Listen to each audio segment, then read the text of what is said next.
Maintenant, sur le micmac de Chakadjan, il a menti au conseil d'administration du Crédit Suisse. Le conseil d'administration d'une société, ça peut être les actionnaires, ça peut être aussi les grands patrons qui dirigent l'entreprise. Donc, nous, là, on ne comprend pas français. Donc, nous, on aime toujours parler pour que tout le village comprenne. Vous voyez, non? Par exemple, on n'a qu'à créer coopérative villageoise. Notre village, là, on avait créé coopérative, non? Tous ceux qui cultivent cacao, là, on a créé coopérative, non? Donc, quand c'est comme ça, là, ça nous arrange, nous tous, non? Mais est-ce que tout le monde peut être chef dans coopérative, là? Donc, dans coopérative, là, ceux qui ont fait beaucoup de cacao, là, on dit, comme toi qui as produit beaucoup de cacao, donc toi, là, c'est toi qui auras beaucoup d'argent que tout le monde. Donc, toi, tu peux être un actionnaire. Je prends ça par rapport à la banque. Donc, toi, on te dit, comme tu as un grand pouvoir financier, ou même tu as beaucoup de parts, toi, tu peux t'asseoir pour donner des décisions sur. Tu n'es pas comme quelqu'un qui a produit 2000 sacs de cacao. Donc, toi, là, on te prend. Ah, toi, quand tu regardes là, tu es intelligent. Tu as toujours les bonnes idées. Toi, il faut venir. Toi, il faut travailler. Ah, toi, tu es là à l'école, tu as des grands diplômes. Donc, tu dois être quelqu'un qui peut, quand même, si tu n'es pas fort dans la réalité, tout au moins, l'école t'enseigne la théorie. Donc, on va voir si on peut t'utiliser. On met là. Donc, quand on crée ce comité-là, c'est eux maintenant qui vont diriger maintenant notre coopérative. Donc, Chakadjan, comme il dit qu'il allait à l'école des Blancs, là, et qu'il est le seul à avoir été à l'école polytechnique, et qu'il est l'homme le plus intelligent, là. Les gens se sont trompés, ils disent, ah, on va faire comment, on va l'essayer. Ils ont pris, l'ont mis dans le Crédit Suisse. Quand tu allais dans...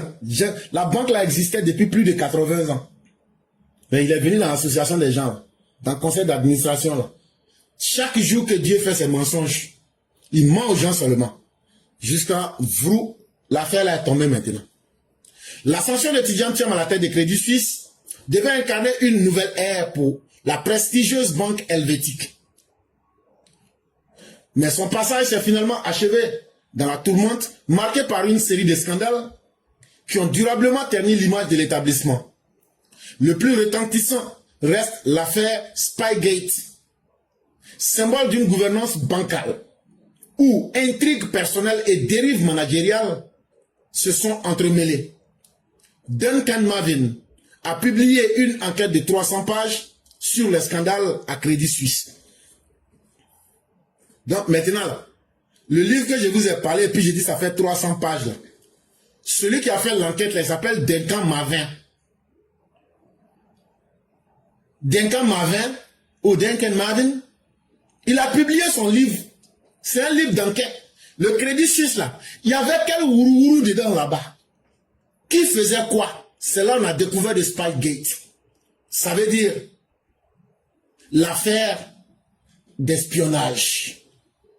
Et dans cette affaire d'espionnage, on retrouve Tidjam Thiam au cœur de plusieurs scandales. Dès 2015, selon le résumé de l'œuvre dénommée Meltdown, Scandals, Sleaze and the Collapse of Credit Suisse, Thiam fait entrer dans son cercle de confiance Iqbal Khan, jeune prodige promis à un brillant avenir. Mais très vite, l'alchimie tourne au vinaigre.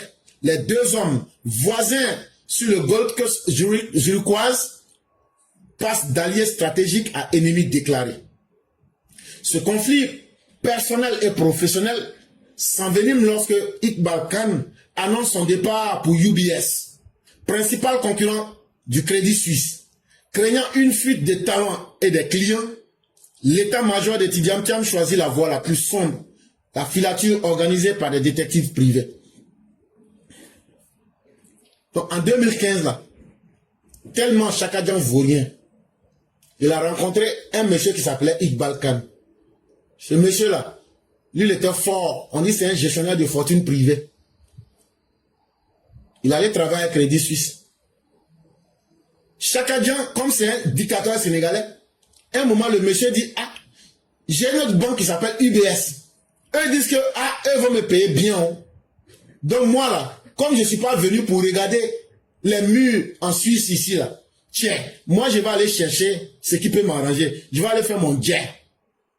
Ça veut dire je vais aller chercher l'argent. Chakadjan dit, hein? Donc là, toi, tu es intelligent comme ça là. Toi, tu vas fuir avec ton intelligence et puis les clients vont te suivre. Chakadjan dit, comme c'est comme ça là, tu ne me connais pas. Je vais mettre Djeberedjef dans ton nez. Café sénégalais. Chakadjan a payé des gens, des détectives privés. Ils ont commencé à surveiller le monsieur. Quand il pisse, on dit, ah, il est en train de pisser. Oh. Ah. Quand il est en train de manger, ah, il est en train de manger. Oh. Même quand il est en train de dormir dans son lit, il raconte ce que le monsieur est en train de faire sur son lit là-bas. Donc finalement, le monsieur était traumatisé. Et Tidjam Thiam, c'est le prototype de l'homme qui aligne les scandales. J'en veux pour preuve. Ceux qui ne connaissaient pas Tidjam Thiam, quand on raconte comme ça. Mais regardez le nombre de scandales qu'il a créé au PDCI en moins d'1 an. Tous les actes qu'il a posés sont des enchaînements de scandales. Revenons en 2019. Et précisément dans le mois de septembre. Iqbal Khan découvre qu'il est suivi dans les rues de Zurich. La scène vire à l'affrontement, déclenchant une tempête médiatique mondiale. L'enquête révèle que la surveillance avait été commanditée par Pierre-Olivier Boué, bras droit de Tidjam Thiam. Mais tellement Chakadjan, c'est un surdoué dans les faux coups, il met toujours des intermédiaires.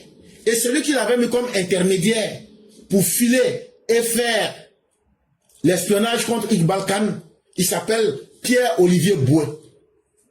Ils vont surveiller le monsieur. De vous à moi, imaginez, vous, toi qui es en train de partir quelque part, et tu sens qu'il y a quelqu'un derrière toi, il y a quelqu'un qui est en train de te remarquer, il y a quelqu'un qui te regarde. Comment tu vas te sentir? Mais lui-même, il l'a dit, hein, Chakadjan. Il dit que faire l'espionnage sur les gens, là, que ça fait partie de lui, ses méthodes. Partout où lui se trouve, là, lui fait espionnage sur les gens. Pour la première fois, c'est lui qui a dit au fils de M. Traoré, secteur 4 de Bobo Dioasso, d'écouter, d'aller enregistrer Admani. Après encore, c'est le même qui est sorti. Sa conversation avec le ministre de la Justice, il a fait fuiter ça. Mais très vite, la lumière se fait sur un système plus vaste. Et donc, les gens pensaient que c'était une seule affaire avec un seul individu. Mais quand ils ont fouillé dedans, là, qu'est-ce qu'on découvre? D'autres cadres du Crédit Suisse, dont Colin Graham et Peter Brock, avaient eux aussi été espionnés. On se rend compte que ce n'est pas une seule personne. Ce n'est pas un incident isolé. C'est même une habitude. Et ce n'est pas seulement Iqbal Khan qui avait été espionné. Il y a un monsieur qui s'appelle Colin Graham, et puis il y a un qui s'appelle Peter Brock.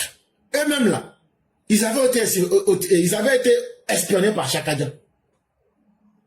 La FINMA, qui est l'autorité des régulations financières, confirmera en 2021 l'existence d'au moins 7 programmes distincts d'espionnage commandités sous l'ère de Tidjam Thiam, impliquant des manipulations de factures et l'usage des messageries cryptées pour masquer des traces.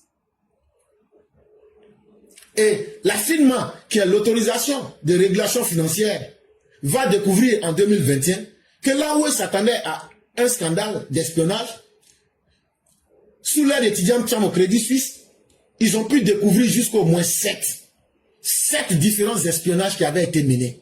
En plus de cela, la manipulation des factures, c'est-à-dire les factures qu'ils ont là, ils prennent, il faut aller photocopier, il faut transformer 2 en 9, il faut faire ceci, il faut mélanger, ou bien ils prennent des messageries cryptées pour essayer de masquer les traces de leurs mauvaises actions. Les détectives privés qui ont espionné Iqbal Khan, un parmi eux s'est suicidé plus tard. Officiellement, aucune preuve directe n'a jamais établi que Tidjam Thiam avait ordonné ces opérations. Mais sa défense maladroite, citant son expérience avec les services secrets en Côte d'Ivoire, a été perçue comme un aveu implicite. Et ça, c'est important qu'on dise aux Ivoiriens. Quelqu'un qui a abonné volontairement dans la malhonnêteté, dans les sales coups, est-ce que cette personne-là ne va pas être un brigand à la tête de l'État ivoirien? C'est la question que nous vous posons. En effet, le conseil d'administration avait convoqué Tidjam Thiam pour l'entendre. Donc quand il y a eu toutes ces affaires d'espionnage-là, le conseil d'administration de Crédit Suisse a appelé Tidjam Thiam. Il dit, Chakadjan, viens. On dit, il faut t'asseoir ici. Quand il s'assit là, on dit, toi aussi, toujours, il y a Bafou derrière toi. Toujours ton nom est gâté dans les sales coups. Voilà tout ce qu'on te reproche. Ah, vraiment, tu nous fais honte. Il lui a été demandé ce qu'il savait de cette affaire d'espionnage. Une remarque de Tidiane Thiam a été très mal accueillie. Lorsque j'étais ministre des Finances en Côte d'Ivoire, a-t-il déclaré, les agents des services secrets venaient me fournir des informations. Je leur disais, apportez-les-moi. Mais ne me dites jamais comment vous les avez obtenus. Une affirmation, somme toute grave et mensongère, d'autant que Tidiane Thiam n'a jamais été ministre des Finances en Côte d'Ivoire. Eh, Chaka Dian! Quand les gens de Crédit Suisse, le conseil d'administration dit il faut t'asseoir dans le fauteuil blanc, là, Chaka Dian s'est assis. On dit, ton comportement d'espion là, tu as enlevé ça où? Pourquoi tu aimes espionner les gens? Tu sais pas que c'est pas bon? Il dit, hey, vous aussi Quand moi j'étais ministre, moi Chaka Dian là, quand j'étais ministre des Finances en Côte d'Ivoire, il dit quand lui il était ministre, lui Chaka Dian, il ment que quand lui était ministre des Finances en Côte d'Ivoire là, que les services de renseignement lui envoyaient, les services secrets lui envoyaient des informations. Quand les gens viennent avec les renseignements dans la valise là, et puis ils marchent comme ça, et puis ils viennent déposer boule, lui il a dit, vous êtes venu avec ça, mais ne dites pas que, ne me dites pas comment vous avez obtenu, moi je ne veux pas savoir comment vous avez obtenu. Donc là, que ce sont ces sales méthodes là que lui il a envoyées au Crédit Suisse. C'est ce qu'il a dit au conseil d'administration de Crédit Suisse. Que ce sont ces mauvais comportements là que lui l'envoie au Crédit Suisse. Mais que quand lui il fait ça là, que lui dit toujours à ses agents de service de renseignement, mais ceux qu'il envoie pour faire les sales coups là, il leur dit, ne me dites jamais comment vous avez fait pour obtenir les informations. C'est là les gens du Crédit Suisse disent, hein? Donc là c'est ça toi puis Bédier vous étiez en train de faire. Toi tu étais ministre des Finances en Côte d'Ivoire. Et c'est ça que vous étiez en train de faire. Une affirmation, somme toute grave et mensongère. Parce que Tidiane Thiam n'a jamais été ministre des Finances en Côte d'Ivoire. Mais comment les membres du conseil d'administration de Crédit Suisse ont pris les aveux de Tidiane Thiam?